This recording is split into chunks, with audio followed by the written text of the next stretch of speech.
else working the building? Hi. Hi. Did you hear or see anything or anything like that? No, but I live off campus and my motorcycle's right there. Okay. So can I get it and leave? Anyone see or hear anything? Anyone see or hear anything? Anyone Well, I heard that he was up North Campus. Did you hear any shots or No. nothing? Okay. Thank you.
Guys, we got a lot of people coming out with their arms up. A lot of people coming out with their arms up.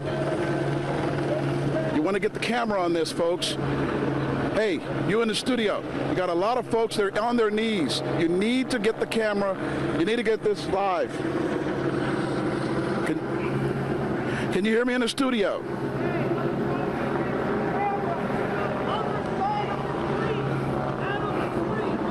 You need to, are you showing this live, folks?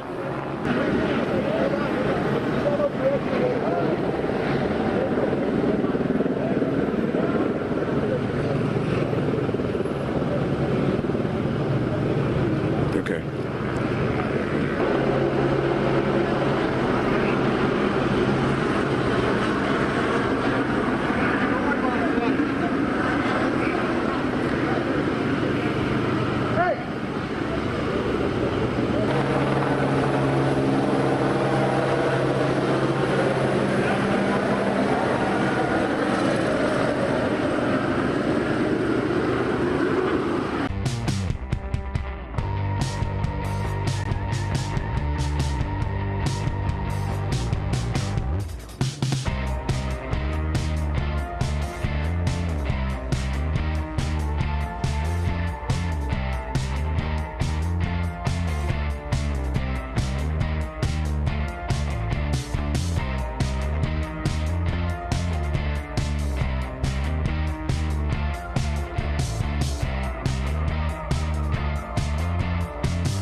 Victor, you seeing this?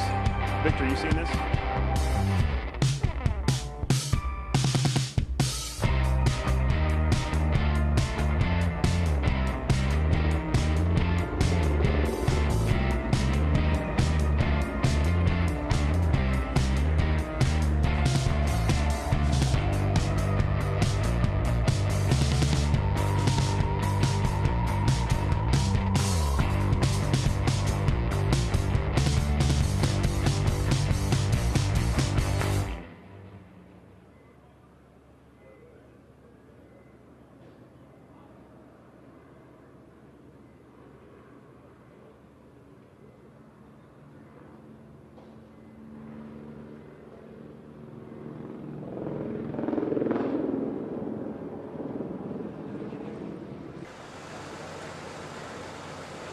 class, which is in a place called Bolter, which is right next to the engineering building, and said like shooter, and then we just bolted out of there, and ran up to the 7th floor of one of the buildings, and then hid in the bathroom for like an hour and a half, and we tied the bathroom hinges, the door hinges, with belts, to keep the door closed because there's no locks. In addition to that, I think this is a wider conversation about, the prevalence of gun violence in our society, and we as a student body, as an association, to see what kind of actions we want to take to, call it out where it exists.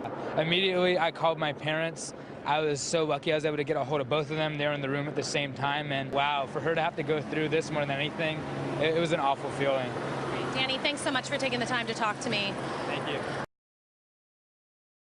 It was around 10 o'clock that we got the alert. Yeah, it was a little bit before 10 o'clock, so it must have been immediately. And then they kept us, see, they're even texting me right now in real time. So at the end of the day, the Bruin family is very strong and we all stick together. Bruin strong. I remember going into his office and always seeing a picture of his family on his desk, and that always stood out in my mind because it was front and center. Even though he's gone, he still remembered.